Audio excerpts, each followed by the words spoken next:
difference between economy and economics. So when we talk about this subject, Indian economy and Indian financial system, we must be very clear in our mind that how it is different from the economics. So economics is the social science which studies the production level, the production capacity, the consumption patterns, and along with that what all income levels are there, plus various economic indicators. So it is a subject. Economics is a subject under the category of social sciences. But when we talk about economy, it is the practical implication of your subject economics. Whatever economics is studying, the practical implication in real time will be the concept of economy. So whenever you read in news that Indian economy is doing well, we do not read the headlines like Indian economics is doing well. No, because economics is a subject. The implication, the practical implication of that particular subject will be categorized as the economy. So Indian economy is growing really well.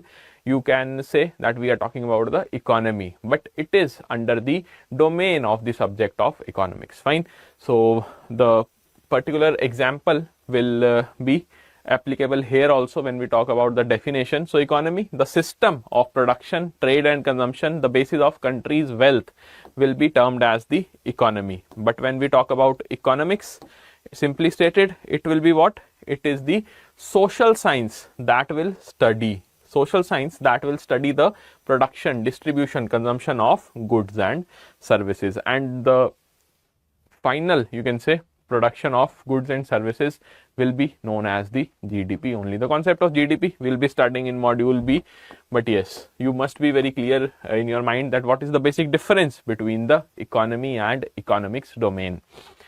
So the next important point which we must highlight is the present state of Indian economy. As you know that Indian economy is growing at a good pace, at a decent pace as compared to the other world economies. But when we talk about the numbers, the rankings, they are important for our examination. So the first important number will be the rank of India when we talk about the nominal GDP of the entire globe.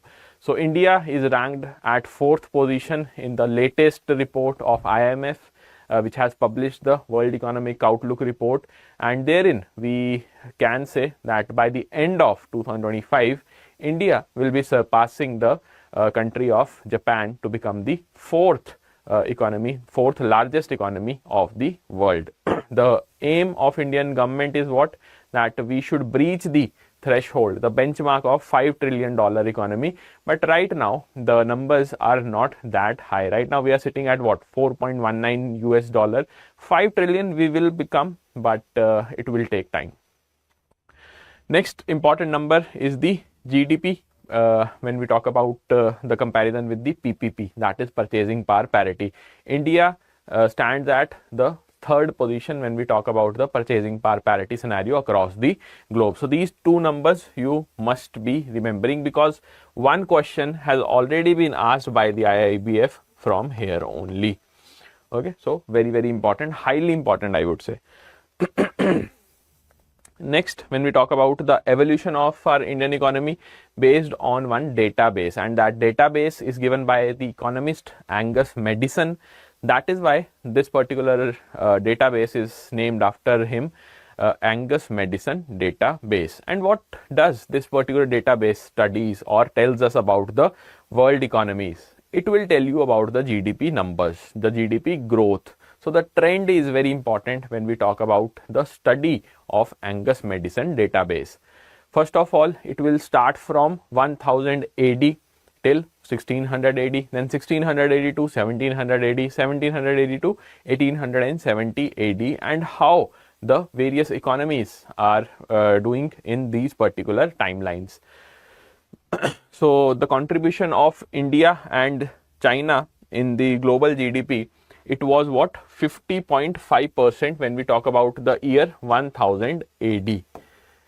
Do remember that when we are discussing the data points, do not try to remember them in isolation. Always try to retain the trend, that whether the GDP was rising or it was having a slowdown, whether the GDP numbers are stagnant or they were growing at a good pace when we talk about 1940s? What was the trend? That is very important. Not only data point, but once you remember the trend, you will make sense out of most of these data points. So Angus Madison database, India, China, it contributed 50.5% of the global GDP in 1000 AD.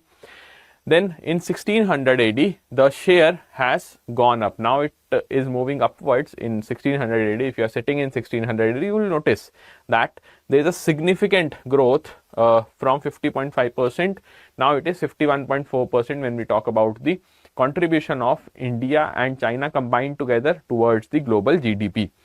And simply stated, China accounted for 29%, India accounted for 22.4%. Now this 22.4% is important for the examination, because examiner normally they ask this number only, that in 1600 AD what was the contribution of India when we talk about the global GDP contribution. So it was what, 22.4%, and whether it rose or it was lower in 1700. So definitely in 1700 AD we will see an increase in this number, and from 22.4% it will jump to 24.4%. So India's GDP will be growing in between 1600 AD to 1700 AD. But in the same timeline, China's economy will be having a slowdown. By 1820, India's share had fallen to 16.1%, and 1870 it went down to 12.2%, and further after that number will further slow down. It will be lower as compared to the other numbers. Fine. So you must remember the trend. That is the most important thing. And what was the reason? The economic plunder by the Britishers. Here you can see the trend again. For the sake of simplicity, I have included this particular graph so that you will be able to retain most of these numbers. China and India, these are the two important countries when we talk about the Angus Madison database. So basic characteristics of Indian economy. What are the basic characteristics of any economy? Leave aside Indian economy, any economy. First and foremost, you must know that what is the level of income in your country, because ultimately if you want to see a growth, or you can say GDP growth, then you must have a certain income with the public. Only then the production level will rise. So when we talk about the World Bank classification of economies, World Bank has classified according to the per capita income. The total income of a country divided by the total population of that country will give you what? Per capita income. So if the per capita income is $1145 or less than that, then you will be falling under the country will be falling under the low income category. And if it is more than $14,005, you will be falling under the high income country category. India falls somewhere here between 1146 to 4515 US dollars, because the per capita income of our country hovers around 2300 USD. Fine. For upper middle income country, the range is 4516 USD till 14,005 US dollars. Indian economy falls under the category of lower middle income economy. This particular data is highly important. Two types of questions can be asked. One, who publishes this particular categorization? World Bank. And what all numbers are there, and where does India falls in these numbers? Fine. Basic characteristics, some more important points which you need to remember for the examination. First of all, that services sector, you will find the maximum GDP growth. Fine. Right now in India, you will see that one sector which is contributing towards the maximum GDP of our country, it is the services sector, and it generates nearly 44% of the salaries. And when we talk about other numbers which are important to understand the you can say growth story of our country. So first of all, this particular number of GDP, the projections are 6.3 to 6.8% when we talk about 2025-26. This particular data point or infographic is from the Economic Survey 2024-25. So latest data, I would say. Fiscal deficit, it is right now at 5.6%. Food grain production 332.3 million tons. When we talk about the food grain production in our country, it is rising, I would say. From 2020 till 2024, we have seen the rising trend. Fine, increasing trend is there in food grain production. Next is your capital expenditure. That is the expenditure which is being done by the union government via its capital account. So capital expenditure right now it is 3.2% of the entire GDP. Industrial production 5.9. The growth rate of industrial production is 5.9%. When we talk about the forex reserves, they stand at 634.6 US dollar. Fine, 634.6 billion US dollars. So these are the numbers which you should remember. But what are the numbers that you must remember? The fiscal deficit you must remember. Then you must remember the GDP growth rate. Along with that, you should remember your capital expenditure. This type of data can be asked because we have unit 19th dedicated to your union budget only.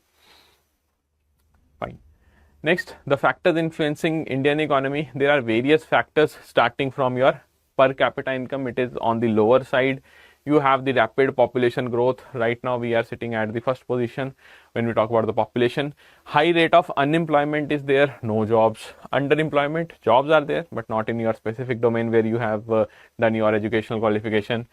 Disguised unemployment, the requirement of 10 people are not there to do a particular job, but still you have employed 10 people and the actual numbers should be 7 only. So those 3 people who are doing the job which are not required at all in that particular job scenario, they will be termed as being disguised unemployed. Excessive reliance on the primary sector. We have maximum population working in the primary sector only. But the GDP numbers will be talking about the services sector only, that the India's growth story, GDP growth story will be written by the services sector. So there is a mismatch. Vicious circle of poverty, very important to understand. If you do not have the specific level of income, fine, that is why you are a poor person.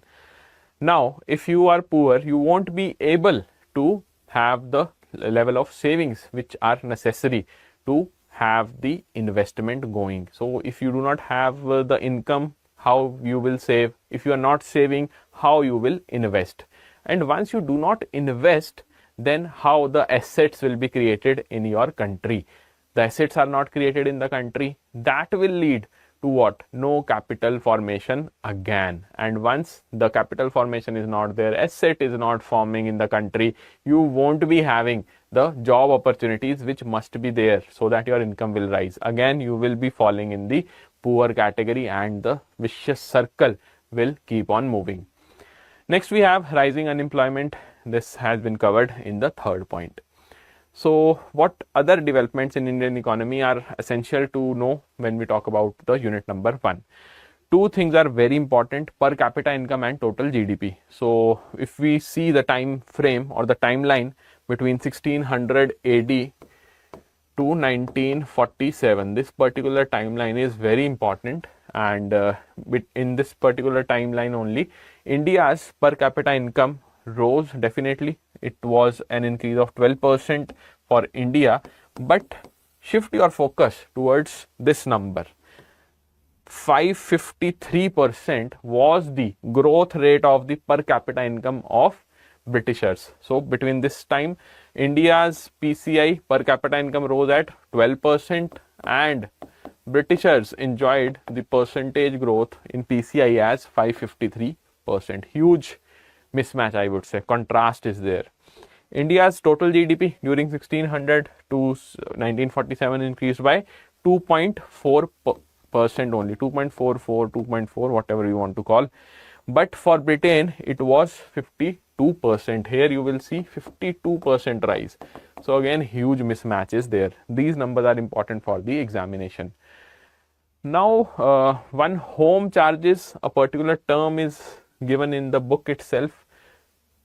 What is this home charges? In order to, overcome or compensate for the economic plunder which Britishers did, so in the name of home charges, the looting was going on. Fine. So they were saying to the international media or the international bodies that we are levying certain home charges on the Indian subjects. And what all was included in the home charges? The dividends to East India Company, interest on the loans raised by the government of India in England. So just try to comprehend this fact that what is the role of India in England.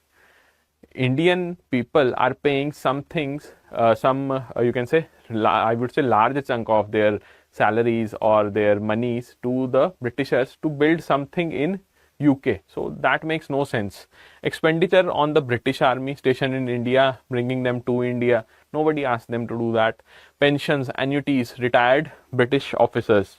So once a particular individual, a citizen has retired, then the responsibility of that particular nation's government falls for your pensions and annuities. But why Indians were paying for that?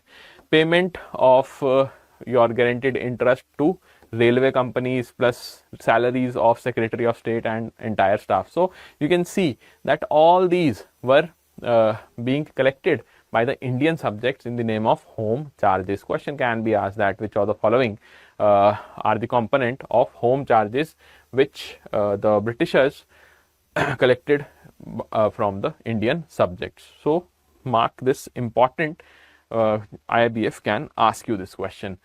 Next, in 2020-21, the services sector contributed 60.9%. Now, what is this? Why we are directly jumping towards the sectoral classification? This is known as the structural change. Any basic change which is going on in the economy of your country, if it has shifted drastically, then you will say that structural change has happened. Now in India in 1950, you will see that most of the activities, economic activities, revolved around the primary sector and maximum population was employed in that sector only.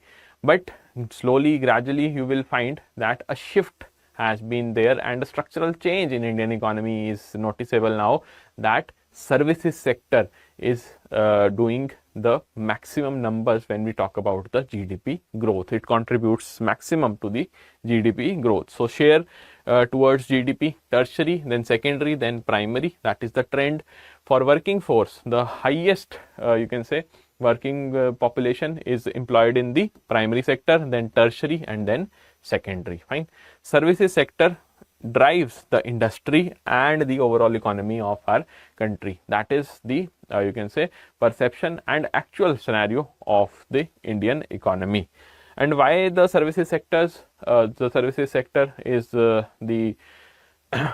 is contributing most towards the GDP growth thanks to the FDI, the foreign direct investment, which started with the LPG reforms or the economic reforms of 1991.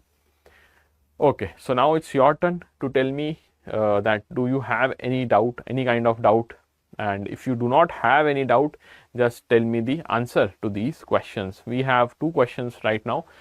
So according to Angus Medicine database, which among the following statement is correct? So first statement says GDP share of India in the global GDP has increased between 1680 to 1780. We have seen that India's share has risen to approximately 2% between this time period. So this is correct. Fine. GDP share of China in India in global GDP decreased between 1600 to 1700. No, it increased again. So this is a wrong statement. GDP share of India in global GDP decreased between 1600 to 1700 AD. We have already seen in A statement. So this is wrong. GDP share of India in the global GDP risen to 34.4% or 24.4%, right? So it was 24.4%. That is why this is also a wrong statement. Correct answer will be what? Option A. That will be the right answer. Okay, I hope that most of you have given the same answer only, because see, once you are investing some time in a particular session, study session, then you should not have any doubt. Whatever we have discussed here, you must be able to implement that particular concept in your self-study as well. Next question, Indian economy is ranked dash in the world in terms of GDP purchasing power parity. So we have just seen that India ranks third only after the USA and China. India will be the country having the highest PPP. So third will be the right answer, option C. Okay. Basic definition of economic planning. What do we mean by economic planning? Simple definition given by Mr. Dickinson. He was what? An economist, the British economist H.D. Dickinson, and he defined economic planning as the making of major economic decisions. What and how much is to be produced. Whenever we talk about the economy as a particular domain, we talk about the production levels and what kind of production level must be there. They are an important part of your economic planning. So what and how much is to be produced and to whom it is to be allocated. Everybody knows that the funds allocated or the resources which are being allocated by the government, they are allocated or redirected towards the citizen of the respective countries by the conscious decision of the determinant authority. Who is the determinant authority here? The government, various governments of different countries, on the basis of a comprehensive survey of the economic system as a whole. So Mr. Dickinson, what he wants to state here, he just wants to tell us that the economic planning is not an isolated concept. You must be very clear that what are the fund allocation towards various section of your society or the country as a whole. Along with that, when we redirect the various resources to different entities of our country, we must see that what is the potential of our country, how many resources we have, how much you can say we have made in the past year, and how we will be fulfilling the needs of the people in the future years. At home, the NPC, that is National Planning Committee, set up in 1938 by the Indian National Congress, it defined the planning in India as your planning under the democratic system. So one major difference between the normal definition of economic planning and economic planning, when we talk about the Indian scenario, it will be the social objective. So social objective, how we define the social objective and why it is necessary for our country, because our country deals with various issues, be it the poverty, be it the poor healthcare services, be it the substandard education services, and so on. So we must ensure that the funds which we have, we allocate those funds towards these services as well, and ultimately develop our economy along with the social development. So this particular definition for India was given by NPC, that is National Planning Committee, and it was set up in 1938 under the aegis of your Indian National Congress. So before independence only, we were very clear in our mind that national planning will be the key focus area for our economy. And why we were so clear? Because our one you can say international partner, that is USSR, adopted the national planning. So from there the idea of national planning started in 1938. When we talk about the types of plans, so first country to introduce the regional planning was United States. So United States started the concept of regional planning in 1916, and after that in 1928 the national planning concept was started by USSR, or you can say Russia. The first 5-year plan of Russia or USSR, Soviet Union, was from 1928 to 1933, and India also adopted this particular model. What is the difference between regional planning and national planning?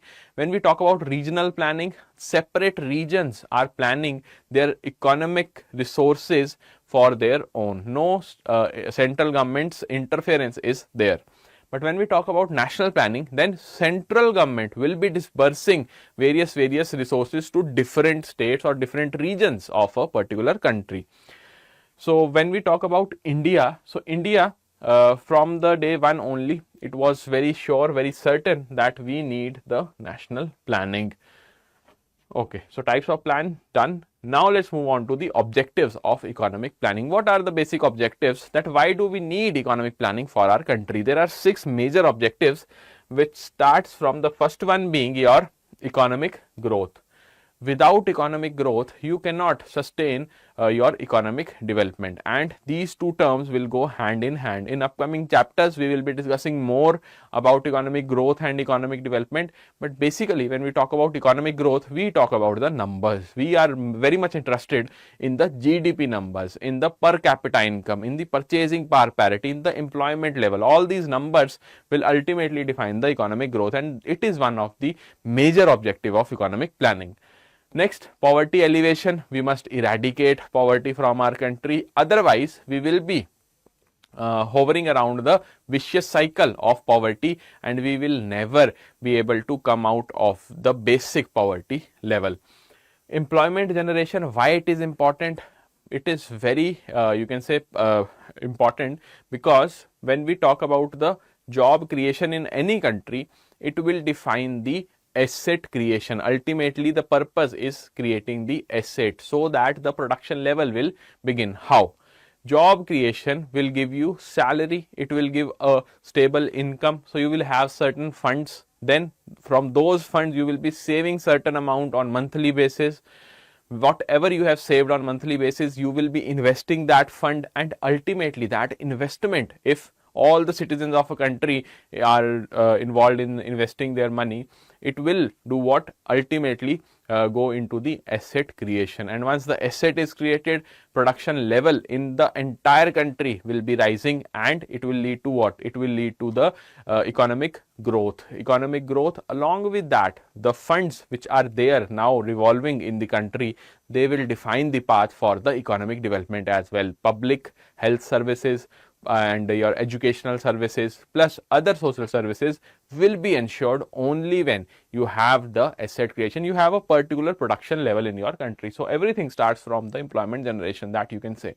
Social justice and reducing the inequalities, you need to reduce the inequalities, there is no doubt about that. Income inequality is huge in our country, and it can be managed if you manage the economic planning.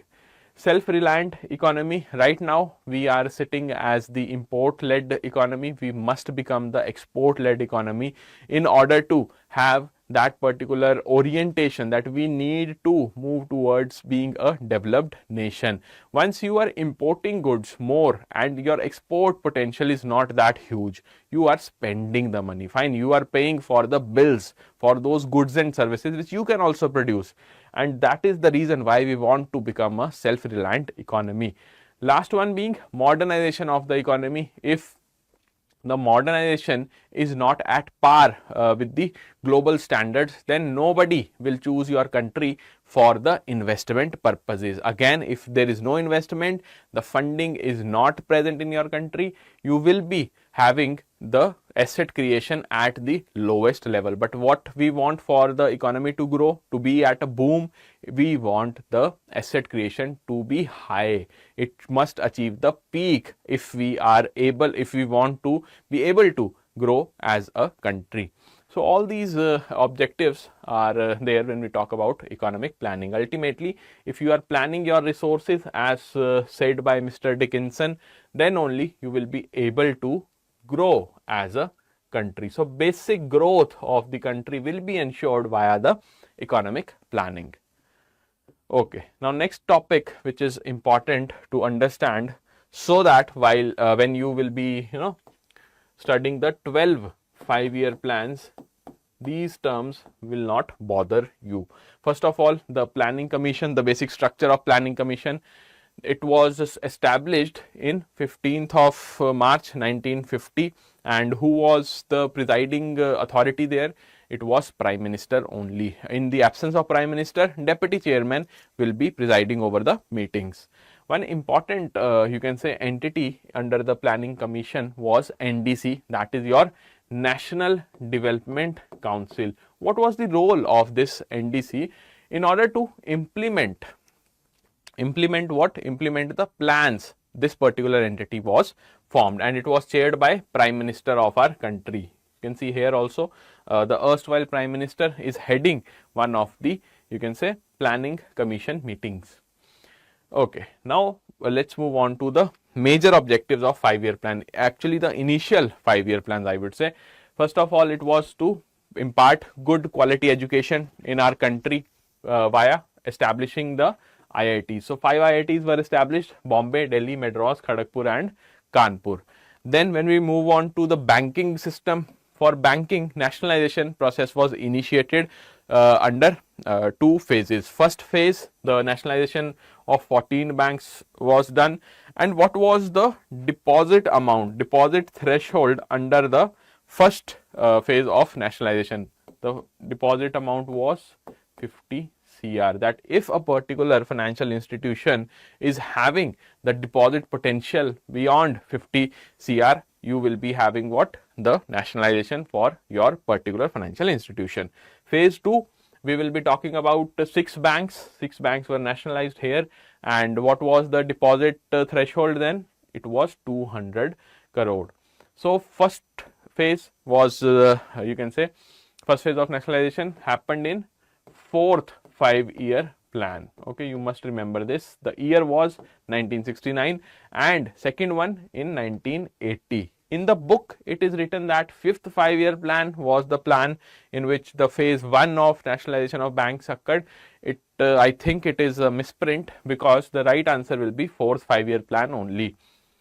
Next, what else you need to remember, because these are the important areas before jumping on to the 12 5-year plans.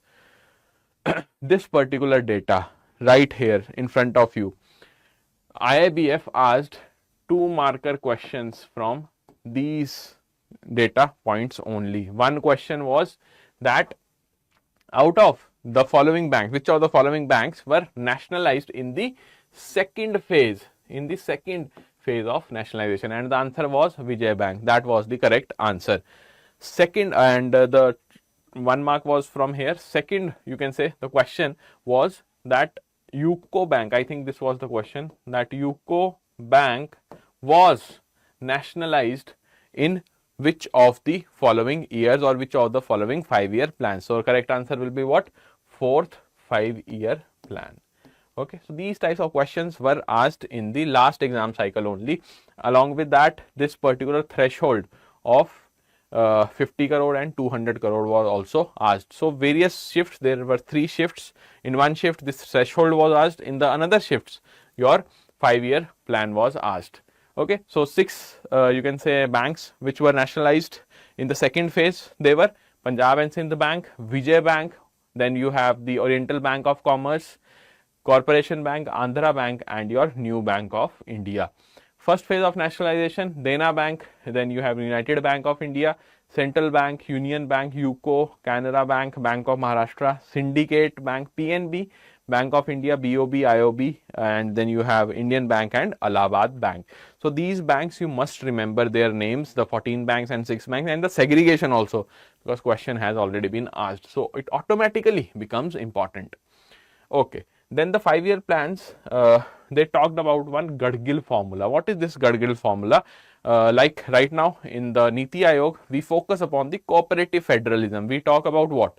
That the states must have certain, you can say in the allocation of funds in the economic planning. But earlier, as you know, that national planning includes the allocation of funds by the central government, and there was no say as such of the states. But Mr. Gadgil, Mr. D.Y. Gadgil, he wanted that there must be certain amount of say in the economic planning from the states side as well. That is known as your Gadgil formula, evolved in 1969 for determining the allocation of central assistance for the state plans in India. Then you have Asian financial crisis, AFC. Why it is important? Because after the LPG reforms, liberalization, privatization, globalization, our economy was at boom, fine. And suddenly, after you can say 4 or 5 years, we saw a slump in the economy thanks to this particular crisis. What was the basic reason of AFC? There were 3 reasons. One, the corporate debt in the Southeast Asian economies. Next, credit bubble was there, and lax credit standards or the lending standards were there. Basically what happened that in Thailand there were no prudential norms which were followed by the banking system, and the loans were disbursed like that only, no documentation, nothing at all. Ultimately it led to the collapse of their banking system, and the effect spread throughout the Southeast Asian economies. India was also hit by that particular crisis. Rupee tumbled and bad loans began to pile up in the banking sector. We were able to nullify this crisis in our country in 2001, but after that we saw what huge influx of FII. So again a new problem crept in. Next we have what is the meaning of BMS, that is basic minimum services, because time and again while you will be studying the 12 5-year plans you will find this particular term. Basically the government wants all these 7 services to be delivered to every citizen of our country, starting from safe drinking water, then quality health services or primary health services, you can say universal primary education, public housing assistance for the shelterless families, homeless families, you can say, nutritional support to the children so that we can curb the mortality rate, the child mortality rate, connectivity of all the villages and habitations, along with that streamlining the PDS, that is public distribution system. These all clubbed together will be known as your basic minimum services. Now let's jump on to the financial resources. Economic planning, we need to do economic planning. How India will be doing the economic planning, we will study separately in the 12 5-year plans. But what is important is the source of funding, how you will be managing the funds so that you can implement the economic plans. There are basically 3 types of financial sources when we talk about India. First one is the domestic budgetary sources, that is the basic taxation. From the taxation whatever the country is earning or the government is earning, the revenue which is generated, we call it as the domestic budgetary sources. That is a major part, taxation is a major part, other parts are also there, but for the examination, for the sake of simplicity, taxation will be the key area. From that the government will be having some finances so that it can go for the economic plans. Second one, the second important you can say resource in front of government is the deficit financing. You must finance your deficit. And why deficit is being created? Because our country is having huge expenditure, fine, because we have huge population size, the distribution of resources is also huge because of the population size, and we reel under the poverty. So special funds must be disbursed in the form of subsidies, in the form of, you can say, free loans to the poor people, to the poor segment of our society. So how you will be ensuring that this deficit finance, this deficit in the overall economy is not there, which is what? Simply the difference between your revenue, which is low, and expenditure, which is huge. Government will be having 2 or 3 sources from which it will be financing this particular deficit. First one being the public, it will be disbursing the, or you can say issuing the bonds and taking the money from the public. Second one will be the borrowings from the various countries, from the foreign governments. Then we have RBI into the picture, via which government will be having certain resources, direct borrowing from RBI, or for that matter the cash balances of RBI can be utilized by the government. The third one is your again RBI only, fine. These are the 3 basic sources via which government will be financing its deficit. So deficit financing is the second most important source for planning your finances. First one is your domestic budgetary sources, second one is your this one, deficit financing, third one is the foreign assistance. So this is the ranking also, fine. They are in the order of decreasing importance, fine. So, most important domestic budgetary source, then deficit financing, third one is the foreign assistance. And foreign assistance majorly India is dependent upon the World Bank, and World Bank has 5 institutions under it. Out of that, IBRD and IDA will be providing funding for the Indian government. So these 2 institutions will be providing the maximum funding for your economic plans. Okay. So now let's check our progress, what we have studied in this particular session, and whether we are able to recall whatever we have studied. So the first question in front of you, the dash was the first country to begin the regional planning in 1916. One important thing I want to convey, that do ask the questions in these sessions, because ultimately when you will be asking the questions, when your doubts are clear, only then you will be in a position to start your studies. Leave aside the other things, you must start. Okay. The dash was the first country to begin in the regional planning. Fine. Which country was that? Just now we have studied that it started with USA, and then the next concept was given by USSR. So the correct answer will be what? In 1960 regional planning, your USA, yeah, that is United States of America. Okay, C will be the right answer here. Fine. Next question, which among the following is not a method of deficit financing? We have seen that deficit financing government can do via various mechanisms. One, borrowing from the public, borrowing from the foreign governments, then direct borrowing from RBI, and the cash balances of RBI. Apart from that, we have not seen anything. Here the first option states borrowing from public and foreign governments, borrowing from the RBI, withdrawing the cash balances held with the RBI. Last one is the direct borrowing from private sector. So Government of India is not indulged in direct borrowing from the private sector. What is the meaning of privatization then? When we talk about privatization, then if the government supposedly holds a stake of 51% in a particular enterprise, after privatization, it will be shifting all those shares towards the private company or that particular private entity. That is privatization. But direct borrowing, it is not done. So correct answer will be what? Option D, because not a method is being asked in the question. So D is the right answer. Okay. Which among the following sources of funds available for funding economic plans in India contributes the most? So 4 options are given to you. To all of you who are watching this in the recorded format, I want everyone to reply in the comment section that what is your answer, and whether you have any doubt in the theory part or in these questions, do let me know. Okay, which among the following sources of funds available for funding economic plans contribute the most in India? So we have seen there are 3 mechanisms via which government funds its economic planning needs. First one is the domestic budgetary sources, then you have the deficit financing, last one is your foreign assistance. So correct answer will be domestic budgetary sources. Okay, A will be the right answer here. Okay.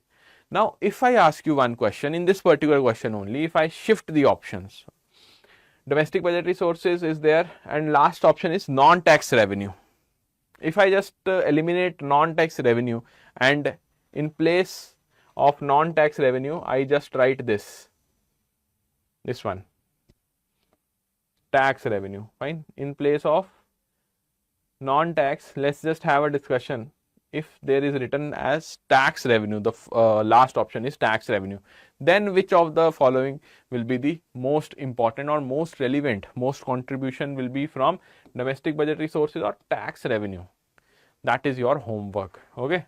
If you ask me, then in module A, it is the most important unit of all of the 11 units which are present in module A. This particular unit has the maximum potential that question can be asked directly. So let's start our discussion. What all priority sectors have been identified in our country? So the first one will be agriculture.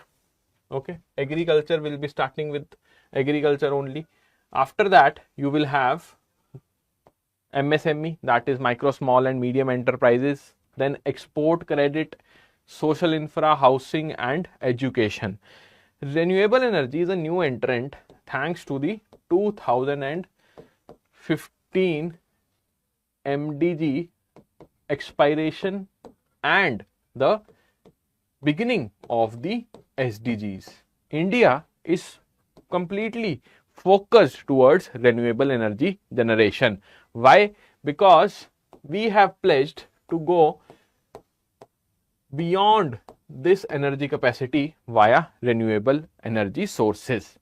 Next, we have others category also and weaker section. In weaker sections, you will find small and marginal farmers, you will find SHGs, JLGs, then you will have certain backward classes also. Along with that, certain you can say segments have been created by the RBI which are not having the funding which they require. And why we are studying the priority sector? Why these sectors are known as priority sector? Government wants the banks to ensure lending towards these sectors because it sees the growth potential in these sectors. So growth potential is there in all these sectors. What they lack in? They lack in funding, which will be ensured by the banks. So RBI directly released the master directions, and the updated one was June 21st, 2024, which has been again revised. This particular, you can say, master direction has been revised in March this year only, that is 2025. Now how things are moving in this particular RBI master direction? We'll be having different classification based on the type of banks. So first of all, there will be banks, that is domestic commercial banks, excluding RRBs and SFBs. Why we have excluded these two? Because they form the separate category in this classification. Along with the domestic commercial banks, you will be studying the foreign banks with 20 or more branches. Second categorization which RBI made was foreign banks with less than 20 branches, then RRBs and small finance banks. So the category here will be total priority sector. Then we will be having agriculture in the next slide. Along with that, your MSME category plus the advances to weaker section. So total priority sector, when we talk about the obligation for the domestic commercial banks, it will be 40% of the ANBC or CEOBE, whichever is higher. What is this ANBC? Adjusted net bank credit. Credit equivalent of off balance sheet exposure, COBE. So whichever number is higher, that will be earmarked for the total priority sector lending by the domestic commercial banks or foreign banks with more than 20 branches. When we talk about foreign banks with less than 20 branches, they will be having what? 40% of the ANBC or COB, whichever is higher. But one caveat has been added by the RBI, that since you are there with the with less than 20 branches in our country, so your main purpose is the export credit. So you follow your purpose and you can lend up to 32% in export credit segment. But remaining 8% must go towards the remaining 8 priority sectors. Fine. Right now we have seen in the previous slide, there are 9 priority sectors. One export credit, you have earmarked 32% for that. Remaining 8 priority sectors will be having 8%. Next, RRBs, 75% of ANBC or COB, whichever is higher. Here again, RBI will say to the RRBs that you can lend towards the medium enterprise, social infra and renewable energy up to 15%. In all these 3 sectors, 3 priority sectors, you can lend 15% of your obligation of 75%. The remaining 60%, will go towards the remaining 6 priority sectors, like that. Okay. Finally, small finance banks, they will be having the obligation of 75% of ANBC or COBE, whichever is higher. No specific sub-categorization has been defined. So how you will remember for the exam?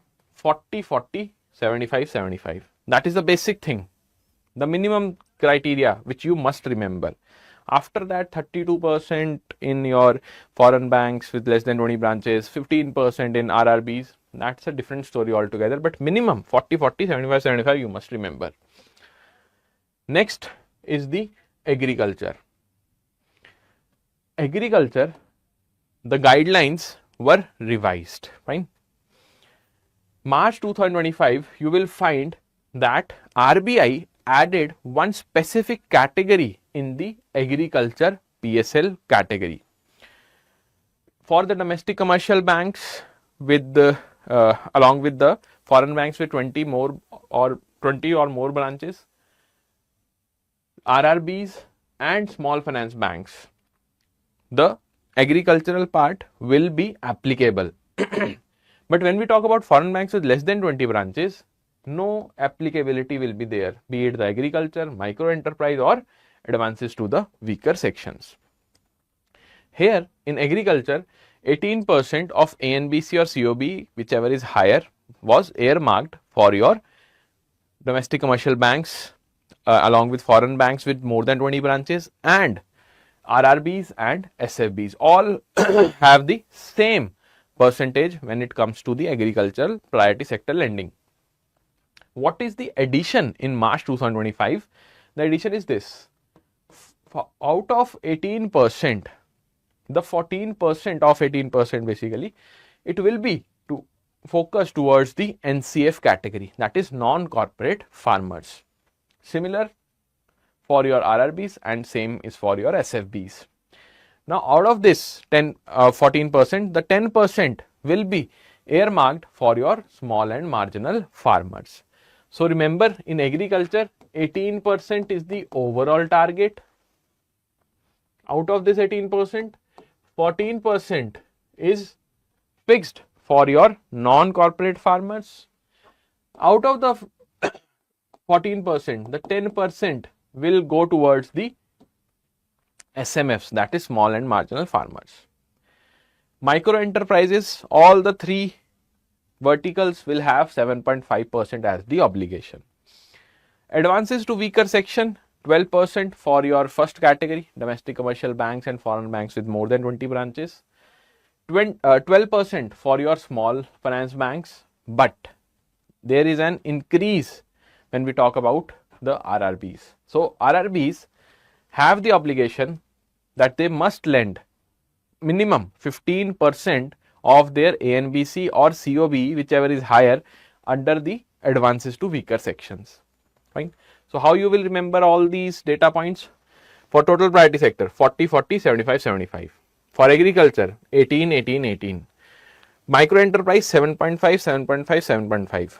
Advances to weaker section, 12 and 12. But for RRBs, since RRBs directly cater towards the weaker section present in the rural areas, so some more, you can say, obligation will be there in the form of 15%. Now let's move on to the definitions of MSME. What is the basic definition or basic classification? How we classify MSME in our country? So when we talk about the manufacturing enterprises and enterprises rendering services, these are the two types of enterprises which are being classified as MSMEs based on the respective investment limit as well as the turnover limit. So when I talk about micro, small and medium enterprise, for micro, your investment should not be more than 1 crore. For small, not more than 10 crore, and for medium, not more than 50 crore.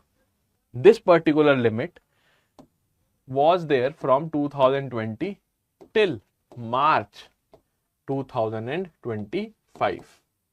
With effect from 1st April 2025, these limits have been revised.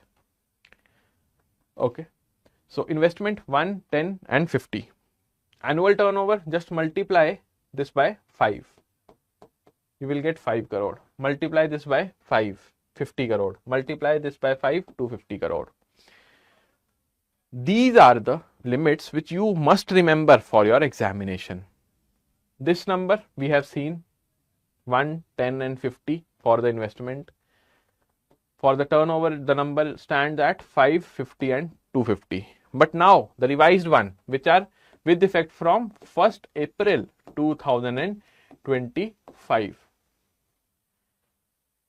How you will arrive at these particular revised limits? Just multiply the old limits for investment by 2.5. So 2.5 times of the old investment limits will give you the revised investment limits.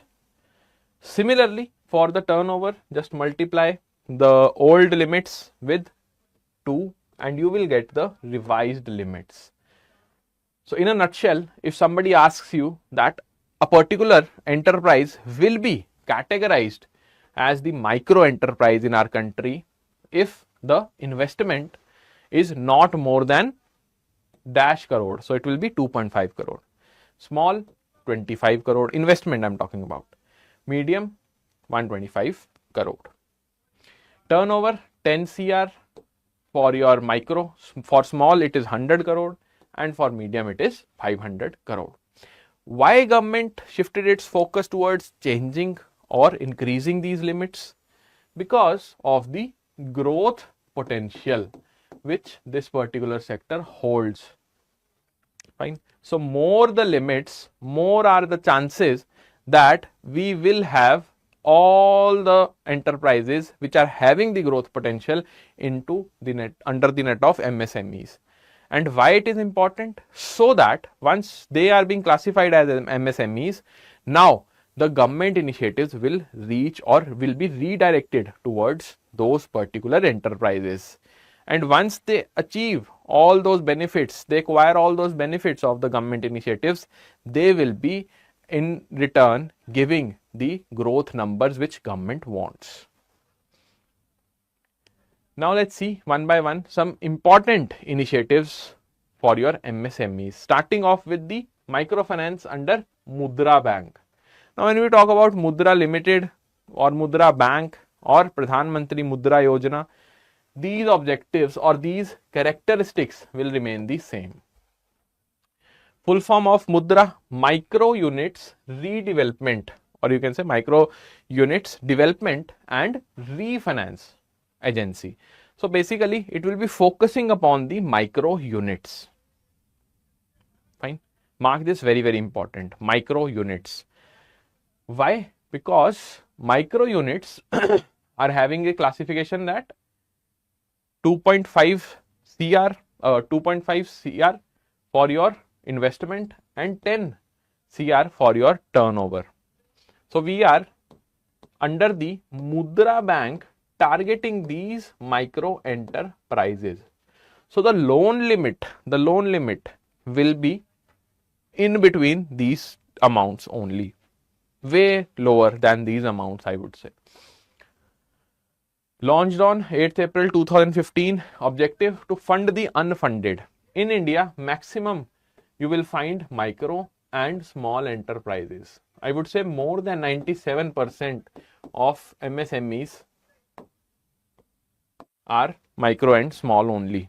Medium enterprises are very less in our country. So we need to fund the unfunded micro enterprises. Initial corpus 20,000 crore, which was given by the government of India towards this particular you can say initiative. Credit guarantee which is provided by the government, it was of the amount 3,000 crore. Now whether Mudra Bank is able to do what it was supposed to do, or whether we have achieved the objective which we wanted to achieve via the Mudra Bank. So it has played a pivotal role in empowering the non-corporate, non-farm, small and micro enterprises by providing the loans up to rupees 20 lakh. So you can see that government is very serious about this NCF category, non-corporate farmers category. That is why in the revised RBI master guidelines also you will find a specific category under the agriculture priority sector lending, 14%. We have just seen 14% for the NCF category. Okay. So Mudra Bank or Mudra Yojana, when it was first launched, initially launched, it was for the maximum loan limit was 10 lakh. But last year only in 2024, the government revised the limit. It increased the limit to 20 lakh again because it saw the potential in these particular enterprises. What is the repayment period? When we talk about the repayment period for the term loan or the demand loan, maximum repayment period would be 7 years, or as we call it in banking parlance, that is 84 months.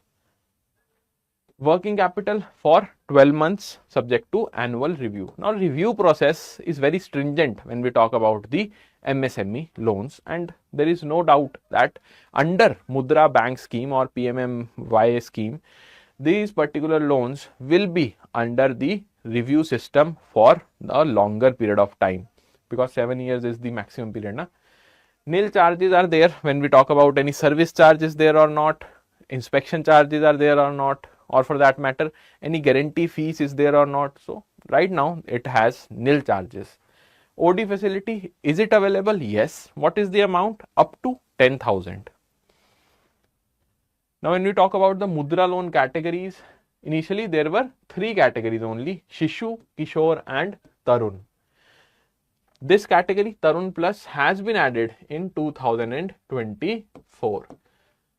So these categories tell you that up to which amount of loan you can give under various domains. So Shishu category covering the loans up to 50,000, 50,000 till 5 lakh, your Kishore category, Tarun 5 lakh and till 10 lakh. When we talk about Tarun Plus, 10 lakh till 20 lakh will be covered under this particular category. Various categories will be having different characteristics, which is not a part of our syllabus. We need to know all the 4 categories, that's it. Next is your Udyami Mitra portal under the MSME initiatives taken up by the Government of India. It was launched in December 2017 under the regulations of SIDBI, not RBI, I was about to say RBI, regulation of SIDBI. Now you will find n number of schemes related to MSMEs which are being governed or regulated by SIDBI. Why is it so? Because it is the Small Industries Development Bank, and earlier the small scale industries were there in our country. Later on the MSME category came into picture. So anyone who wants to start their own business but is afraid of all the expenditure cost can quickly get the financial help as well as the expert guidance. So once you log in to this portal, that is Udyami Mitra, you will find separate ecosystem for the financial help as well as the expert guidance. This screenshot has been taken from the website only, where you can see the knowledge center, SIDBI ecosystem, various schemes are already listed on this particular portal. So if you are a newcomer or you are having no past history of retaining the profits of your business, how you will make a business profitable, then definitely Udyami Mitra portal will help you.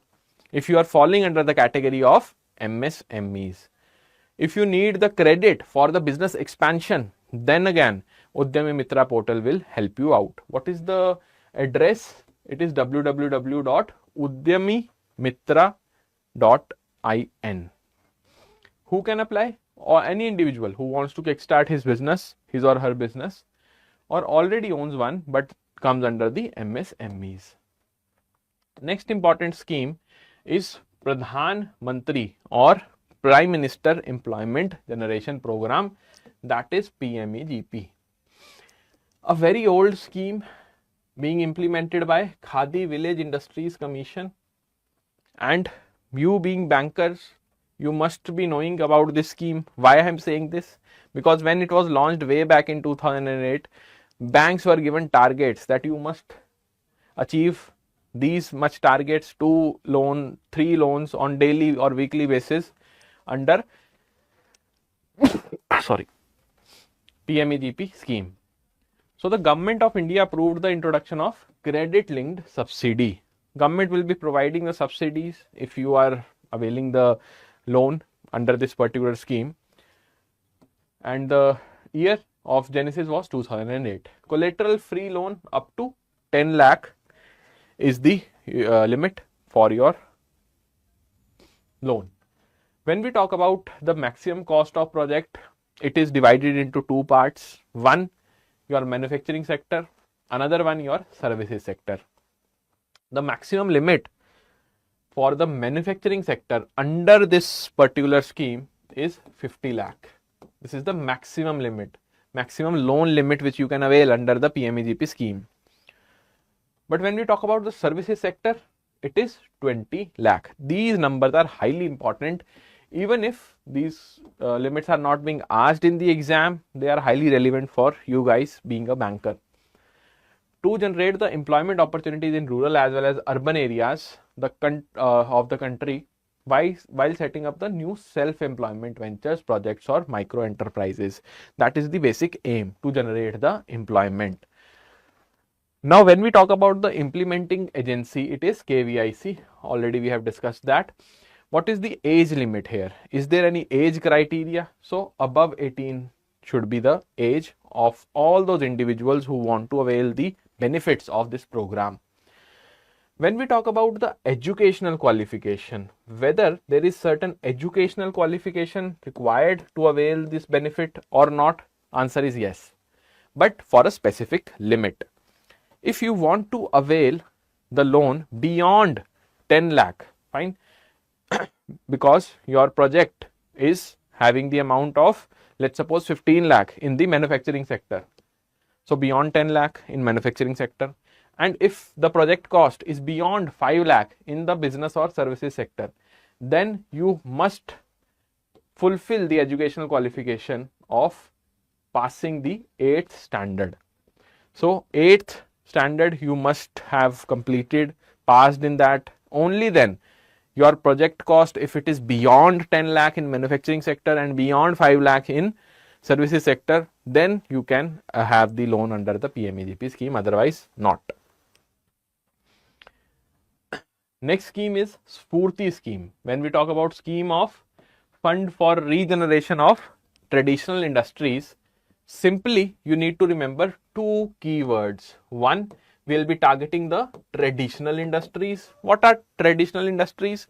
The old industries, old methods are employed in those industries, be it the small scale industries of post-independence era, or for that matter the tiny industries, plus the cottage industries which are prevalent in various parts of our country.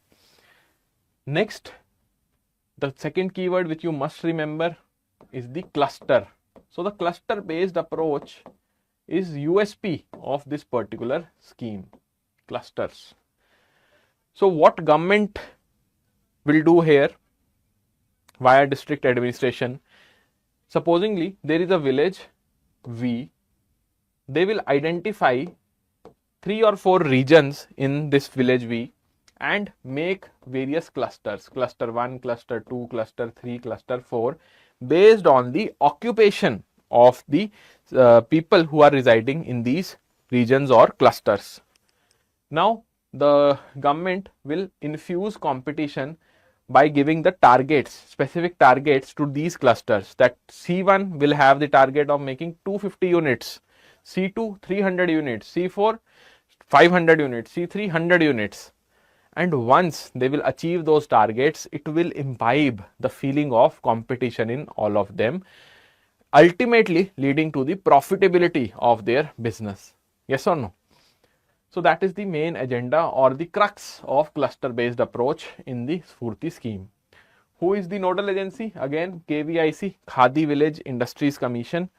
And there are majorly 2 clusters, one regular cluster and another one is the major cluster, depending upon the number of artisans involved. So if the artisans are within 500, then we will say the cluster will be termed as regular cluster, and the government will be providing you assistance up to 2.5 CR under this regular cluster. For major cluster, the requirement is that the number of artisans involved in those clusters must be 500, beyond 500 in fact. And the government will support you up to a quantum of 5 CR. That is the government's support. 2.5 CR for the regular cluster. For the major cluster, it is 5 CR. Okay. So I hope that you learnt something new via this particular session. As I was telling you earlier also, that unit number 4th is the most important unit in the module A. These are certain important schemes for your unit number 4, but whether these are the only schemes, no. There are n number of initiatives which you must study in unit number 4, and specifically in your book, very small description of all these initiatives is there, but you have to refer to various sources if you want to be in a zone where you have completed the preparation on your own. for comprehensive preparation, you have to refer to various materials, be it the official website of KVIC, official website of Ministry of MSME, official website of Government of India in the planning part. So all these things you have to do on your own. Globalization and what is the meaning of this particular term. A brief history before we jump on to the meaning. History goes like this, that the concept of globalization is an ancient one and it is being there since the 18th century. But in between today's era and the 18th century, there was a pause because of your World War, Great Depression and World War II. It forced a retreat from the globalization and ultimately you were having a kind of deglobalization going across the globe. Trade obstacles were there. But when we talk about the resurrection of this concept of globalization, OECD, that is Organization for Economic Development and Cooperation, it helped to reinstate this concept of globalization again in 1980s. So OECD was sitting at the helm of reinventing this concept of globalization. In India, if we talk about our scenario, then in 1991-92, thanks to the LPG reforms, that is liberalization, privatization and globalization reforms, we were able to see the concept of globalization, and globalization ultimately led to two major things. One, the investments were huge as compared to the 1980s, and secondly, the job opportunities were also created in our country. Now let's move on to the definition of globalization, which is a very simple one. We'll keep it very simple for all of you. Globalization is nothing but the interconnectedness of the entire global markets, or for that matter, integration of the globe is known as globalization. Simple. So globalization is defined as a rise in economic integration via the financial markets or the interconnectedness among the nations. But the formal definition, this definition, the globalization which we have just defined, this definition is for your understanding. If you are sitting in the examination hall and you want certain keywords in your mind, then definitely integration, economic integration and interconnectedness among the nations will be the keywords. But when we talk about the formal definition, which was given by the World Trade Organization, it states globalization as the unrestricted cross-border flows of goods and services, capital, technology and labor force. So when we talk about moving the goods and services from one nation to another nation, or for that matter, you are supplying the workforce towards one nation of your, you can say, a friendly state is there, or for that matter, you are supplying the capital or moving the capital as a foreign direct investment. That is also a process of globalization. So next topic, which is again important to understand, what do we mean by fair globalization? So there are 5 components when we talk about the process of fair globalization, starting off with the economic development. So economic development must be ensured via the process of globalization. Only then we will say that it is undergoing a fair measure, that fair measures have been adapted to apply the process of globalization in a country. Next is liberalization. Along with the globalization process, your liberalization process must go hand in hand. How?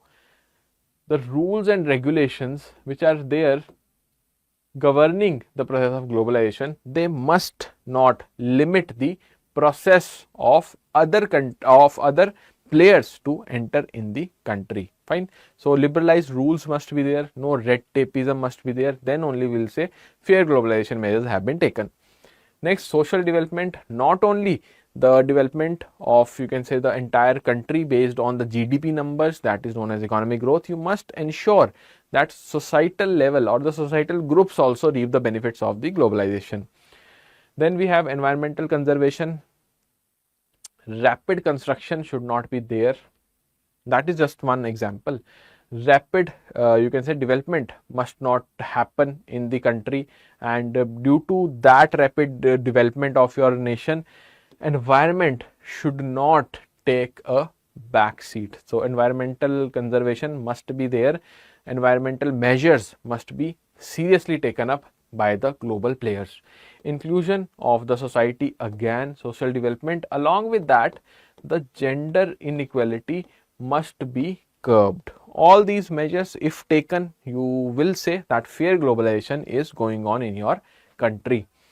Next, the most important point or the most important concept of this particular chapter is deglobalization, which we normally say that globalization is moving in the reverse gear.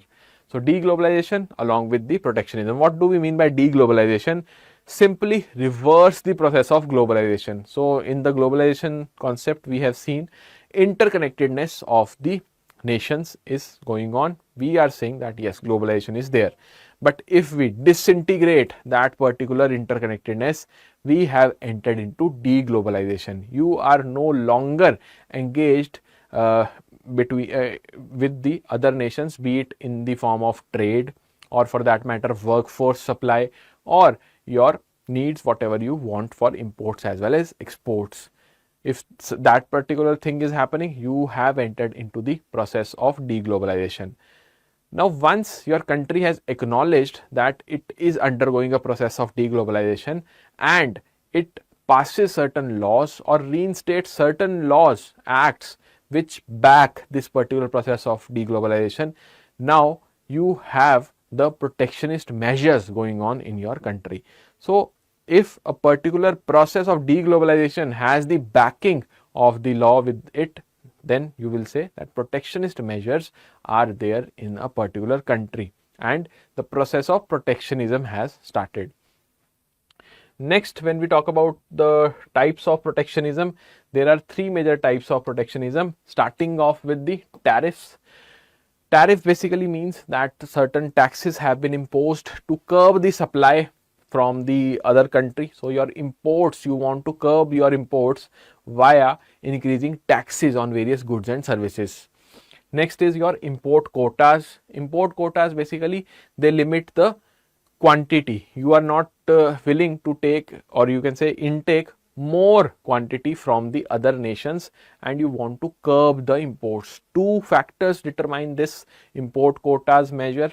First, you are very sure that your domestic manufacturers will be taking care of whatever demand is being created in your country. So, you want your domestic manufacturing hub to be established. Second, you are apprehensive that if the particular curbs are not made in the for your particular country from which you are not interested in supplying the goods and services, then that particular country might reap the benefit, not you. So, to promote the domestic manufacturing and reducing the India's dependency on the imported goods, we talk about the import quotas. Next is limiting the quality. Quantity you have limited via import quotas. How you will be limiting the quality? Via the sanitary and phytosanitary measures, that is non-tariff barriers. So, non-tariff barriers talk specifically about creating or making the restrictions when it comes to the plant and animal health. So, you will be telling XYZ nation that in our country a particular license is required if you want to supply this particular plant based product to us or for that matter animal based product to us. Okay. So, tariff, non-tariff and import quotas highly important. When we talk about the keywords tariff, you know, tax. When there is a mention of import quotas, you are limiting the quantity is getting reduced, deliberately you are reducing the quantity which you want to import. And when we talk about the non-tariff barriers, you are limiting the quality. You have set a standard that beyond this we won't be encouraging any kind of import based on a particular quality. Next is dispute settlement mechanism, which is there for all the trade disputes, and it is being governed under the World Trade Organization. But what we must know that these types of disputes which are there in the world trade, they are not being encouraged or they are not being taken seriously by this particular mechanism, that is dispute settlement mechanism, for which it has been reinstated. What is the reason? We do not have the exact number of judges to take care of the immense number of cases which are going on. The trade disputes between one developing nation and the other developing nation, the trade disputes between one developed nation and the another developing nation. Second most important thing, the timelines. Whatever timelines are there in the WTO which it has prescribed, they are very long. So once supposingly XYZ nation is filing a complaint against the another nation that we have a trade relation, but I am here to complain about the trade practices of this particular nation. So you have submitted your case in front of the judge. Now the judge will give 30 days time to the other party to prove that this particular allegation is false and I am doing whatever was mentioned in the trade agreement. Next, after 30 days, that particular party over which the allegation has been made, they can come to the judge and say we want 15 days extension, and the extension can be up to 45 days. So you can see that the timelines are huge. There is no transparency, no accountability of the judges who are giving the judgments. Because of that only, this dispute settlement mechanism has been redundant since 2019. And WTO has ensured the member countries that by 2024 we will be doing our level best to reinstate this particular mechanism. But till now nothing has been done. Now let's see what will happen in 2026 when the ministerial conference of WTO will happen. Okay, so this was it from my side. Now let's see what are the answers. Now it's your turn to tell me the answers of these questions. Quickly tell me in the chat section. This chapter will have such kind of questions. I would say they are on the easier side when we talk about or when we compare it with the other chapters. Dash is the stage of globalization which involves cutting edge new technologies like AI, artificial intelligence, that powers forward with the explosion of information technology. So we are sitting right now in this particular era only. Just make a guess if you want to. Globalization 4.0, 3.0, 2.0 or none of the above. Artificial intelligence, definitely it is going on right now. Okay, so right now we are in globalization 4.0. So the correct answer will be option A. Next, the process of reducing the globalization, which involves the process of reducing trade dependency and integration amongst particular units throughout the world, is known as what? So you are reducing the trade dependency, whether it is protectionism, deglobalization, tariff barriers or any of the above.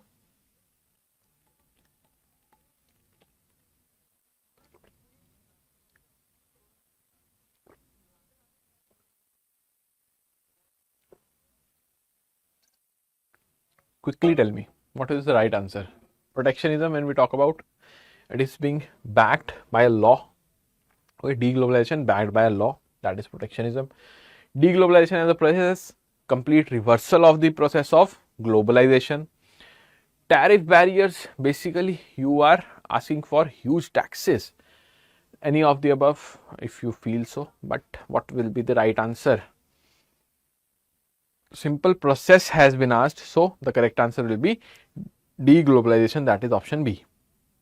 Okay, which organization popularized the globalization concept in mid 1980s? Whether it was WTO, OECD, IMF or for that matter UNCTAD. Correct answer quickly everyone. As we have just learned that OECD in 1980s again resurrected the concept of globalization. So the correct answer will be again option. When we talk about the unit number 10th, we have the climate action, climate change and SDG as the important topics.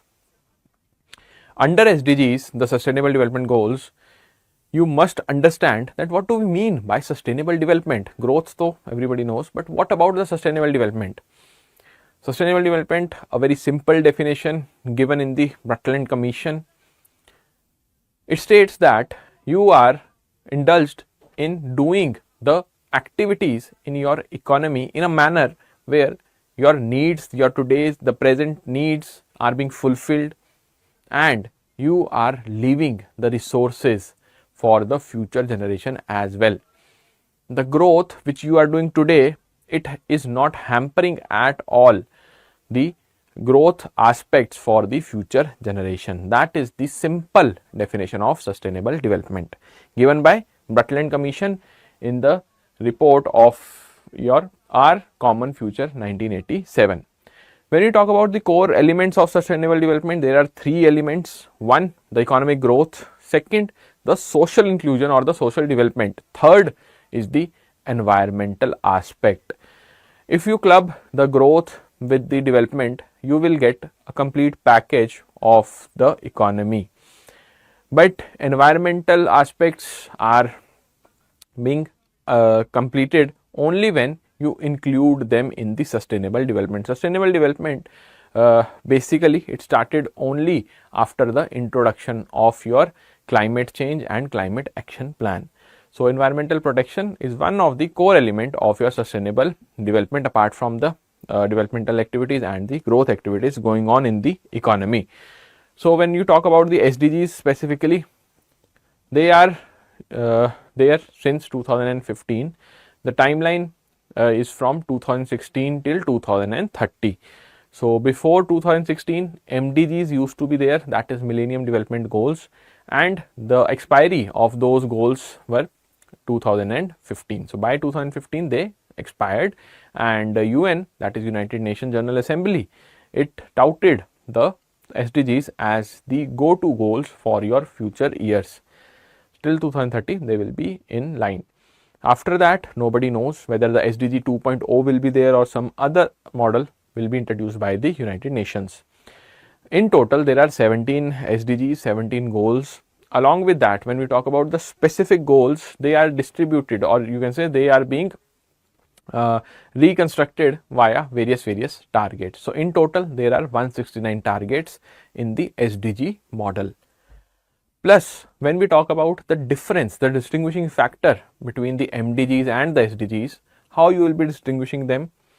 Basically, your MDGs were less comprehensive as compared to the SDGs. Okay, so that's it for your core elements. Now let's move on to the 17 SDGs, which form the today's discussion. Fine. So first is your no poverty. When we talk about SDG 1, it talks about the no poverty. SDG 2 is for the zero hunger. 3 for good health. 4th is for quality education. So these are for your social inclusion along with the gender equality. SDG 1, 2, 3 and 4, they are very important. Why? Because our chapter number 5 forms important part for eradicating the poverty. Various programs are there. Zero hunger, various initiatives, good health and well-being, and your quality education. Quality education directly you will find in the national education policy of our country, that is NEP 2020.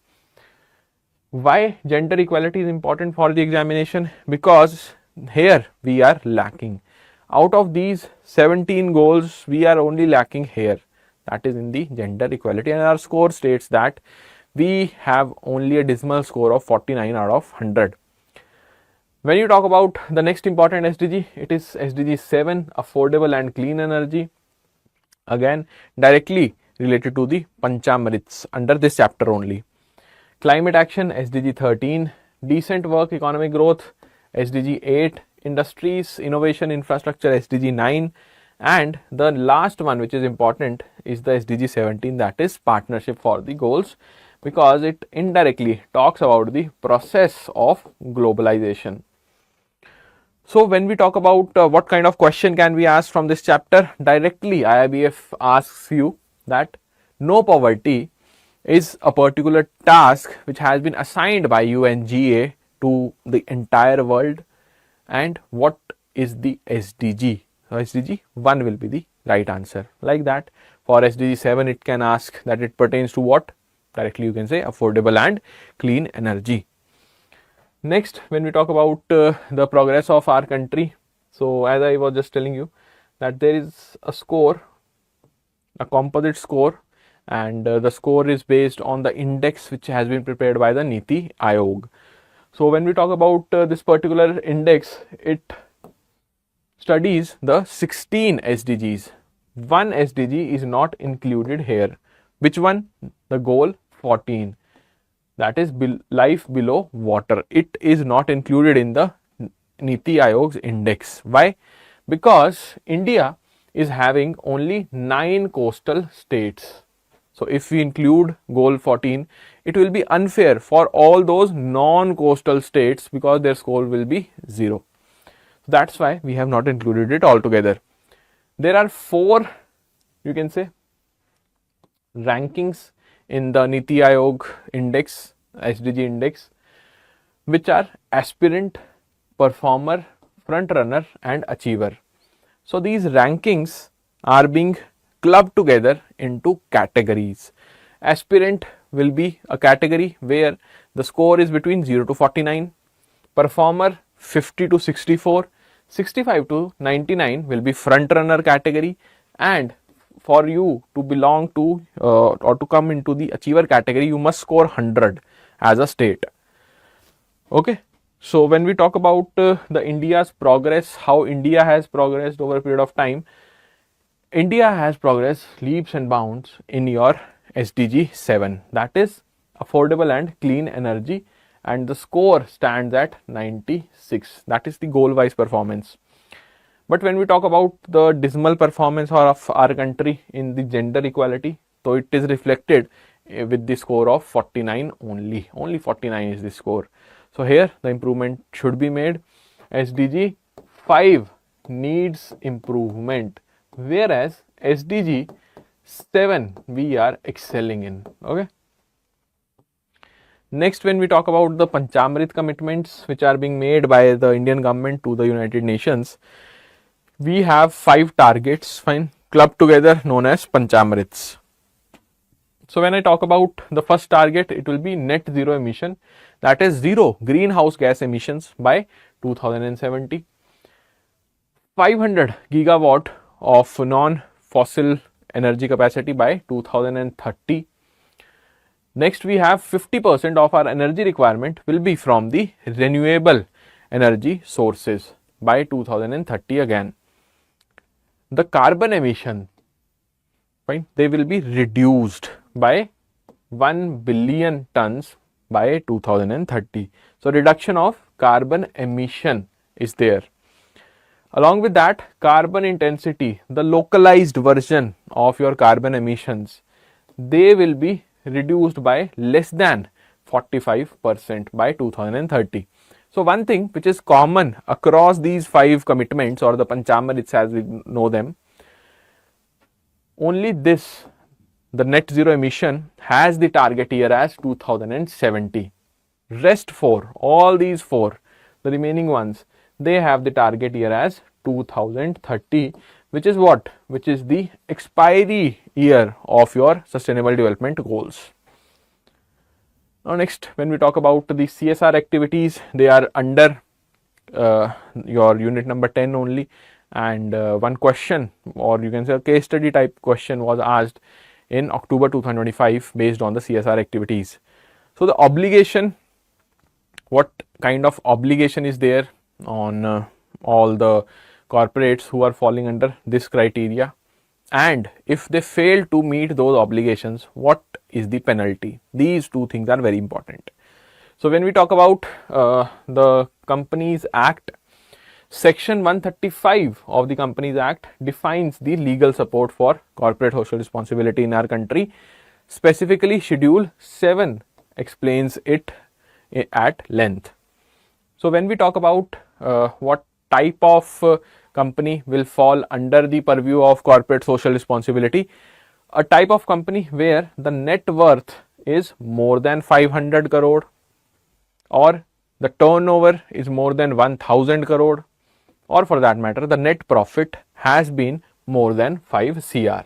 If you are following this particular pattern, then definitely you have the obligation to meet the CSR. What is the quantum of CSR? Fine, that is also a very pertinent question. So the companies are free to spend more than mandated 2% of their net profit in the last 3 years. So last 3 years, year 3, year 2, year 1, the net profit of these three, 2% of that particular profit is the amount of CSR obligation on you. And whether the companies can go beyond this 2%, yes, now they can. Earlier it was stipulated at 2%, but now they can. If this particular obligation is not met by the companies, then what will happen? Penalties will be there. What kind of penalty? Two types of penalties will be there. One on the company itself, second on the officials of those companies. So when we talk about the quantum of penalty on the company, it will be either 1 crore or twice the obligation. Fine, either it is 1 crore, the amount is rupees 1 crore, or it will be twice the obligation amount. Fine, twice the obligation amount, whichever is lesser. So supposingly this particular amount, the 2% of net profit of the previous 3 years, it comes as 50 lakh. So the penalty to that particular company will be rupees 1 crore, or the obligation is what? 50 lakh, whichever is lesser. Okay, so lesser amount, that is 50 lakh, will be the penalty levied. Okay, not 1 crore. But when I talk about the defaulting officer, for defaulting officer, what will be the penalty amount? It will be rupees 10 lakh, rupees 2 lakh, okay, rupees 2 lakh, or 1/10 of the obligation, 1/10 of the obligation amount. So 2 lakh or 1/10 of the obligation, whichever is lesser, will be your penalty for non-compliance of CSR activities. So now you can see that only penalty has been levied. So it is what? A civil wrong, not a criminal offense if you are not meeting your CSR obligations. But earlier it used to be considered as a criminal offense and imprisonment was there. But now it has been changed since 2019. Okay, now let's switch on to the questions. First question states that India has made 5 Panchamrit commitments to combat the climate change. Which of the following is not one of them? So you have to tell me that which of the following is not a Panchamrit commitment. Okay. So when we talk about Panchamrit commitment, 4 commitments were having the target year as 2030 and 1 commitment was there with the target year as 2070. Okay, long shot, but yes. So right now we are in 2025, from today 45 years, right? Okay, so what is the right answer? Achieving the target of net zero emission by 2040 or 2070? Definitely it was 2070. So this will be the wrong statement and the correct answer, because not correct is being asked in the question. Rest 500 gigawatt non-fossil 2030, 50% energy requirements from renewable energy 2030, reduction of total projected carbon emission by 1 billion ton till 2030. Again, these 3 are correct. Next, MDGs expired in which year? So we know that MDGs expired in 2015, and after that only we had the introduction of your SDGs. Okay, so SDGs came after your MDGs, and these SDGs have a timeline of 2016 till 2030. For this question, the correct answer will be option A. Fine.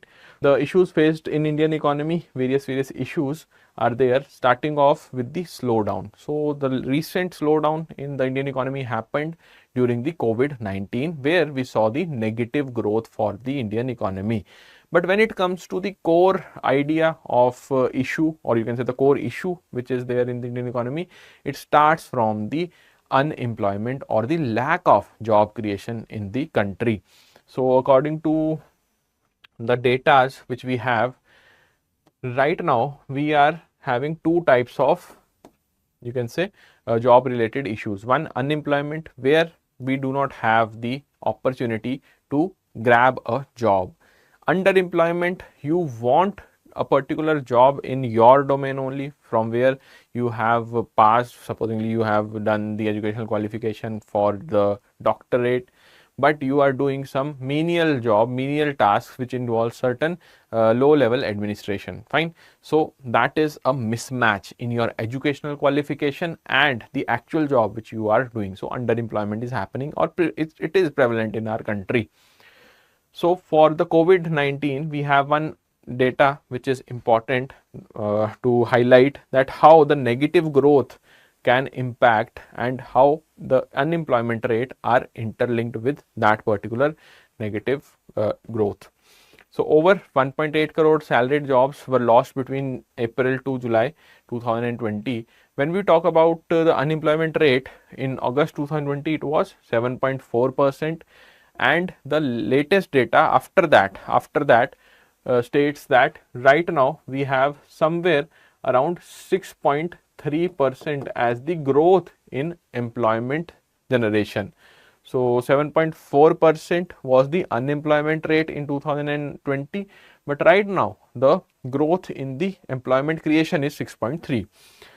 When you talk about the NSO's data during that particular time period, it was 4.1% for the unemployment rate. The major part which we must focus on is the primary sector, because huge potential was expected out of the agricultural sector, but ultimately we were unable to gain the momentum in the primary sector, and it led to a failure of the growth story which was expected. So when we talk about the agricultural sector, although more than 50% of India's population is dependent on the agriculture, that is they are being employed in this sector, less than 16% is the contribution of this sector in India's GDP. So despite the recent growth in India's GDP, the agricultural sector has not shown any progress. According to the economic survey, the agricultural and allied activities in India have experienced the average annual growth rate of 4.6%. So if you add on the 6 years growth and do the average of that particular number, you will find the growth as only 4.6%, which is a very low number taking into account the large population which is involved in this particular sector. The agriculture sector's contribution to India's GDP has shrunk over a period of time, and when we talk about 90s, it was approximately 35%.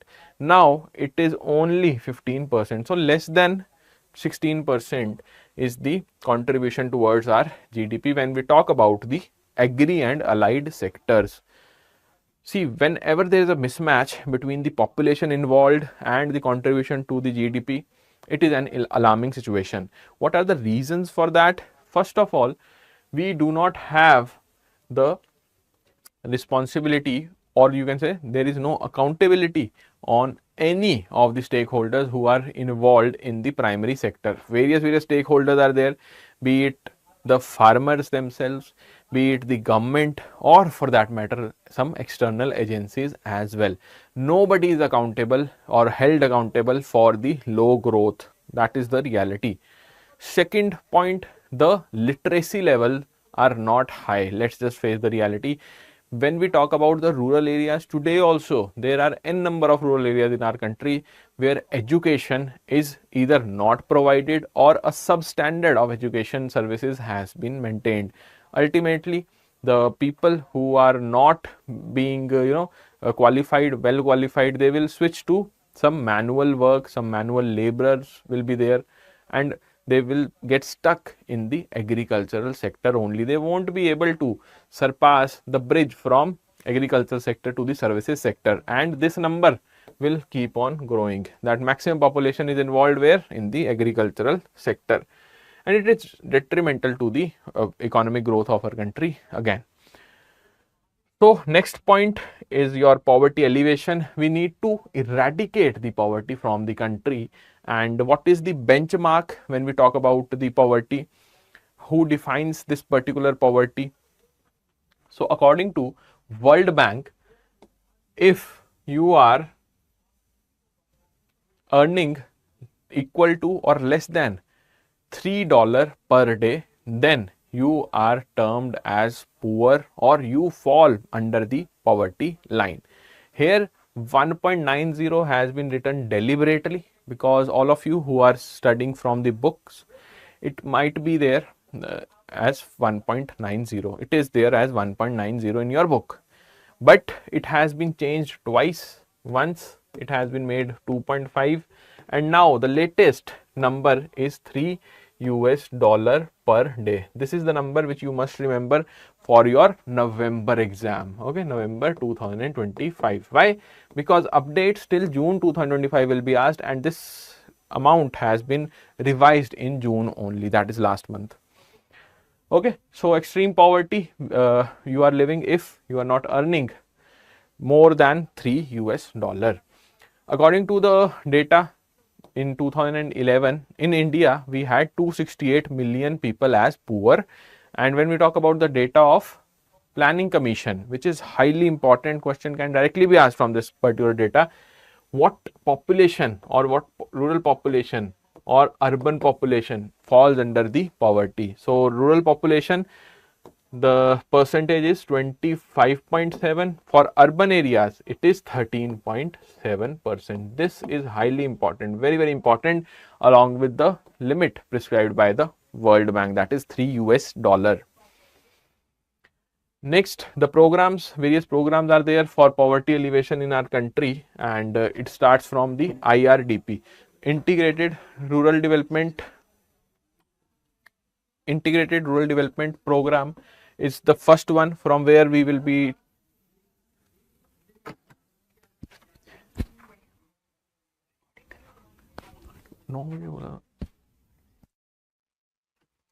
So IRDP, Integrated Rural Development Program is there. Integrated Rural Development Program is there, and when we talk about this particular program, it starts with the development of rural areas. Fine. Next, we have the Jawahar Gram Samriddhi Yojana, that is JAIIB.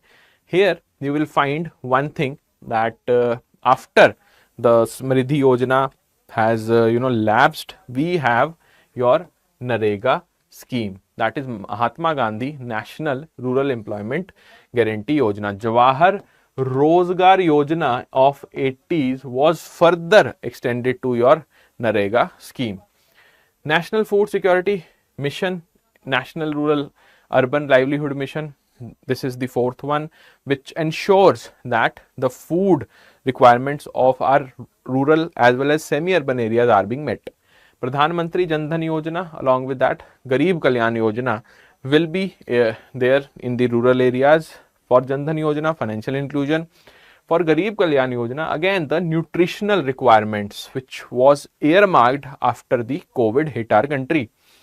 Then we have Pradhan Mantri Street Vendors Atmanirbhar Nidhi, that is PM Swanidhi, which will be there for all those street vendors who were hit because of the COVID-19. And the updates are also there, not that important for the examination, just you need to remember that you will be procuring the MC certificate, the municipal corporation certificate from the vendors and the KYC, and this particular scheme will be a part of SIDBI's initiative. Fine.